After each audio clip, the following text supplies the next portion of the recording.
Bom dia, moçada! Aqui quem vos fala é o professor Eugênio Bastos, canal Geogênio, a serviço dos alunos que gostam de estudar e passar em concursos. Moçada, vamos fortalecer o canal, vamos se inscrever no canal, dar aquele like, compartilhar a aula e acionar o sininho para futuras notificações. Valeu, moçada! Moçada, hoje nós vamos falar um pouquinho a respeito da Mata Atlântica, uma floresta tropical que em 1500 cobria aproximadamente essa área aqui do território brasileiro, representada nesse mapa à esquerda. De acordo com os cientistas, a Mata Atlântica recobria cerca de 1.300.000 quilômetros quadrados. Isso, claro, é uma estimativa. Correspondendo dessa forma a aproximadamente 17% do território brasileiro.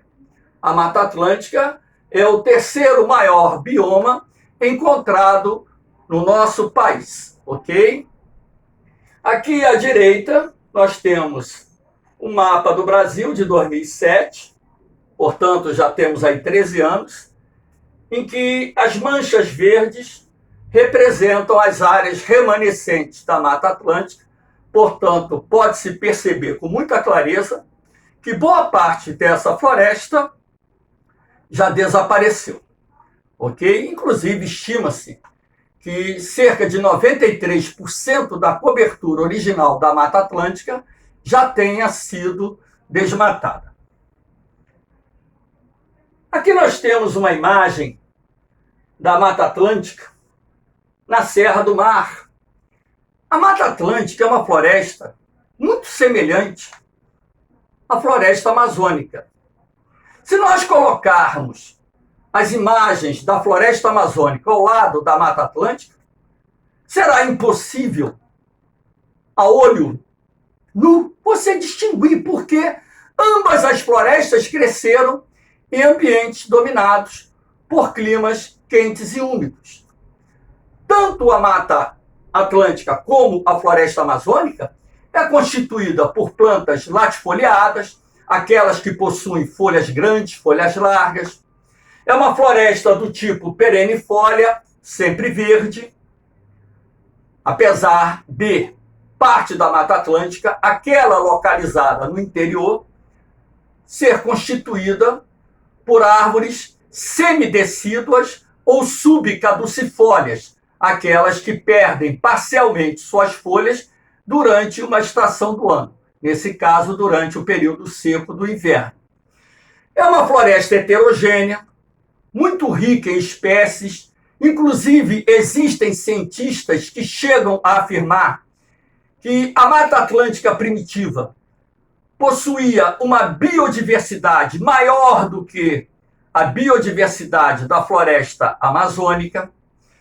É uma floresta densa, fechada, portanto, de difícil penetração. Na Mata Atlântica você encontra espécies de grande valor comercial, o próprio pau-brasil, árvore símbolo da Mata Atlântica, que foi quase extinta, né? É um exemplo, assim como o jacarandá, o jatobá, o jequitibá e tantas outras espécies de grande valor comercial existentes nessa floresta muito importante.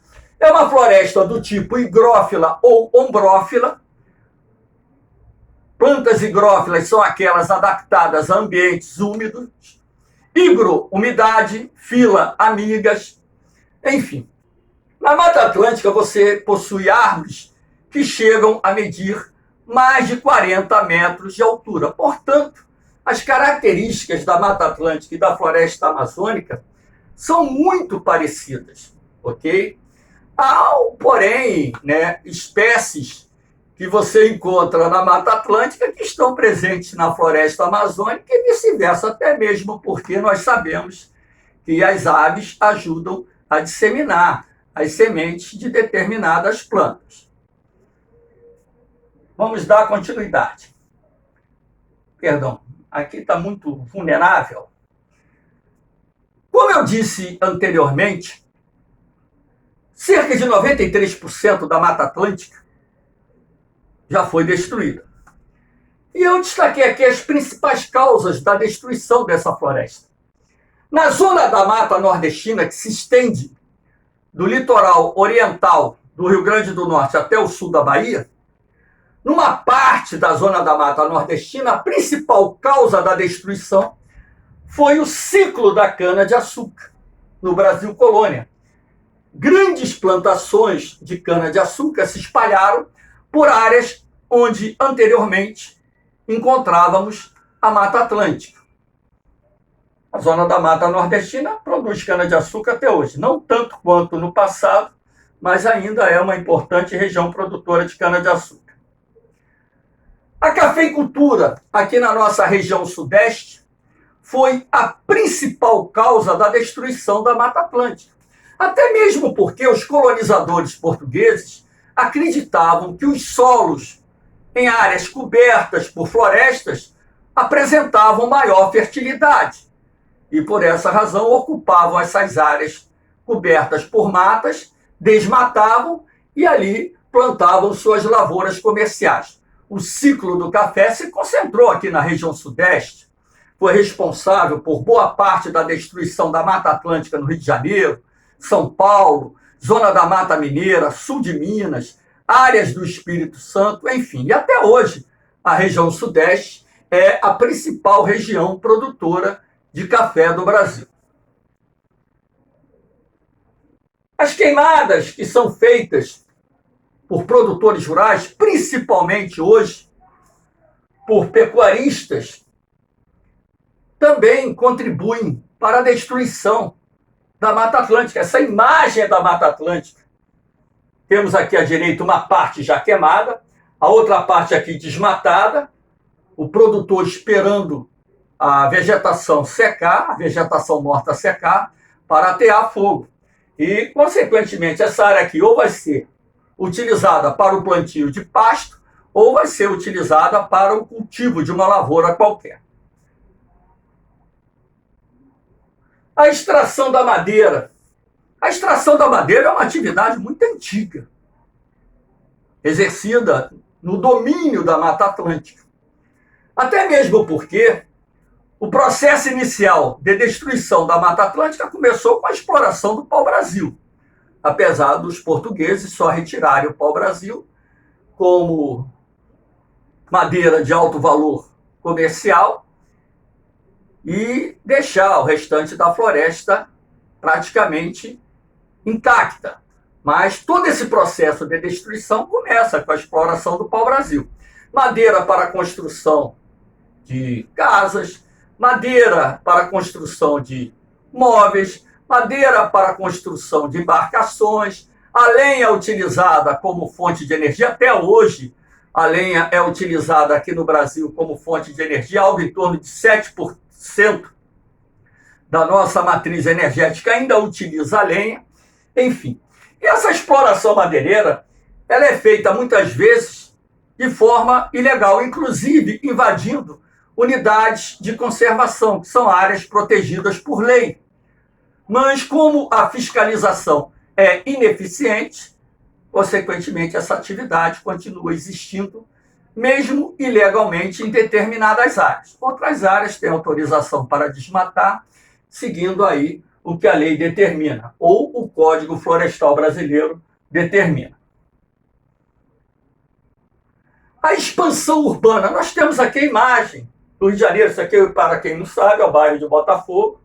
Do lado de cá nós temos o bairro do Flamengo. E aqui nós temos as encostas que compõem fragmentos do maciço da Tijuca, onde você pode perceber moradias construídas aqui nos morros. Então, logicamente, que na medida em que as cidades cresceram, a pressão sobre a Mata Atlântica foi aumentando. Basta lembrar que a maior parte da população brasileira e boa parte das mais importantes cidades do Brasil estão em áreas que no passado eram cobertas pela Mata Atlântica. Então, a expansão urbana ela contribui direta e indiretamente para a destruição de florestas. Diretamente quando a floresta dá lugar à cidade, indiretamente em função do surgimento das propriedades rurais que se localizam nas proximidades das cidades, onde ali o produtor rural desmata para plantar ou para criar gado.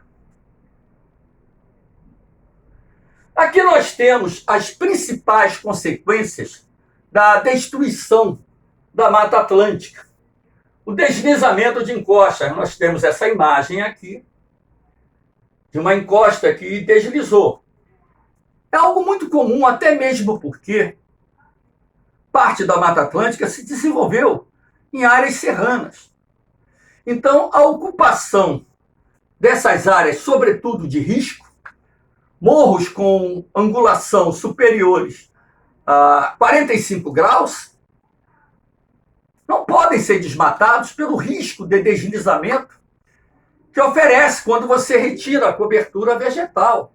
Então é muito comum durante, principalmente os meses de verão, época em que nós temos o aumento da incidência de chuvas, por exemplo, aqui na nossa região sudeste, a ocorrência de deslizamento de encostas que causam, desabamentos, soterramentos de moradias, a morte de pessoas. Todo ano esse fato é recorrente, até mesmo porque o poder público ele acaba sendo omisso e não coibindo a ocupação das chamadas áreas de risco. Então, esses deslizamentos de terra, eles prejudicam o transporte, muitas vezes ocorrendo em rodovias, soterram casas, muitas vezes matando pessoas e causando não só prejuízos materiais, como prejuízos econômicos e perda de vidas humanas. Nós temos aqui, a extinção de espécies. A Mata Atlântica é um dos hotspots existentes no Brasil. O Brasil tem 2 hotspots.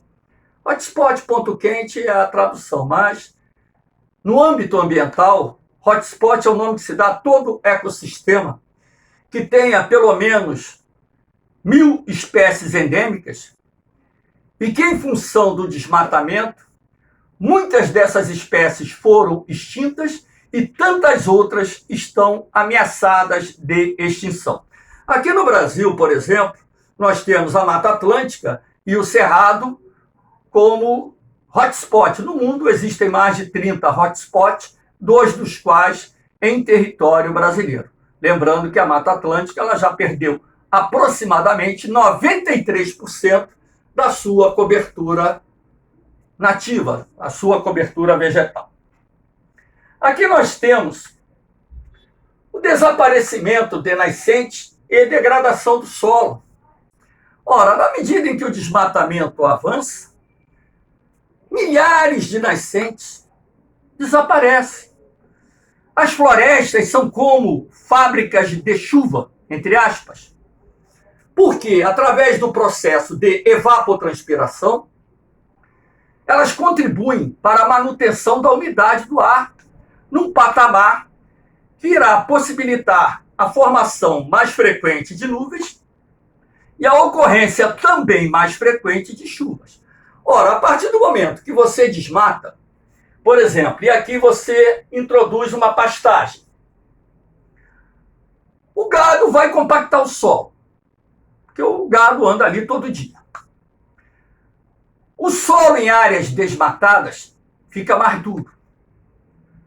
Perde a capacidade de absorver boa parte da água da chuva. Solos em áreas cobertas por matas são mais permeáveis, entre aspas, são como esponjas. A água tem mais facilidade de infiltrar. Nas áreas desmatadas, o solo é mais compactado, portanto, a água tem maior dificuldade para infiltrar. E em função da falta de uma cobertura vegetal florestal, assim que o tempo melhora e os raios solares incidem sobre esse solo, essa água evapora muito rapidamente.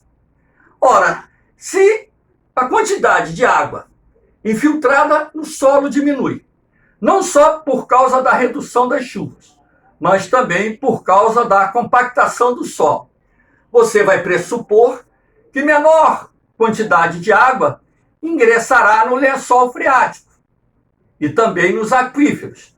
Ora, isso pode determinar o desaparecimento das nascentes, sobretudo naqueles períodos de estiagens. Ora, o desaparecimento das nascentes vai comprometer o quê? A vazão dos rios. Então, nós teremos menor disponibilidade de água para o abastecimento das cidades, menor disponibilidade de água para irrigação na agricultura, menor disponibilidade de água para as indústrias, enfim. Então, são prejuízos ambientais enormes em função do desmatamento. Isso aqui é uma área desmatada, onde você pode perceber que o solo está parcialmente desnudo. A vegetação não recobre totalmente o solo. Então, esse solo está passando por um processo de degradação motivado pela erosão que está se processando na Terra. Aqui nós temos a imagem de um reservatório lá em São Paulo, que em 2014 secou por causa da crise hídrica.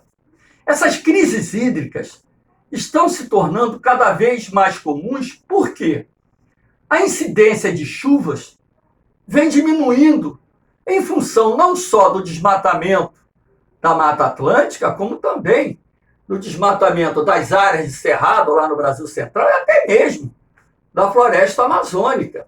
Mesmo em áreas distantes, esse desmatamento pode afetar o clima em localidades situadas a milhares de quilômetros de distância. Então, essas crises hídricas estão se tornando cada vez mais frequentes. Por que isso? Você tem uma redução do índice pluviométrico, você tem um aumento da população, que exige maior demanda de água. Você tem a expansão das atividades agrárias, que respondem por cerca de 70% da água consumida pelo homem. Ora, se a disponibilidade de água em função das mudanças climáticas diminui, ora, a frequência dessas crises de abastecimento de água será maior.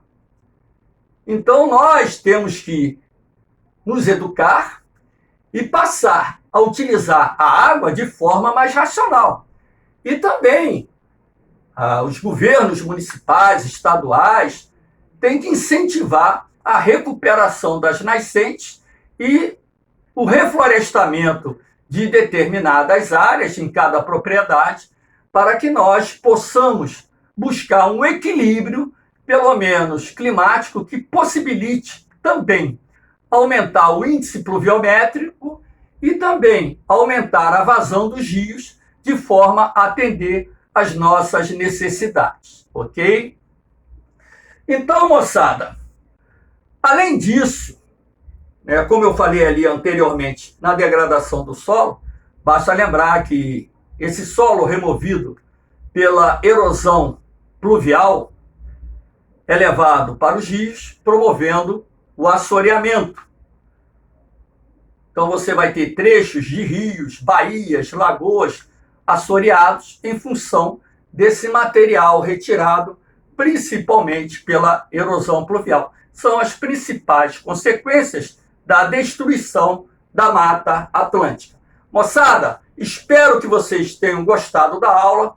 Fortaleçam o canal, dê aquele like, compartilhe o vídeo, se inscrevam no canal, porque o canal GeoGênio só tem um objetivo: levar aos alunos que gostam de estudar o conhecimento, para que, através desse conhecimento, eles possam passar nos concursos. Valeu, moçada!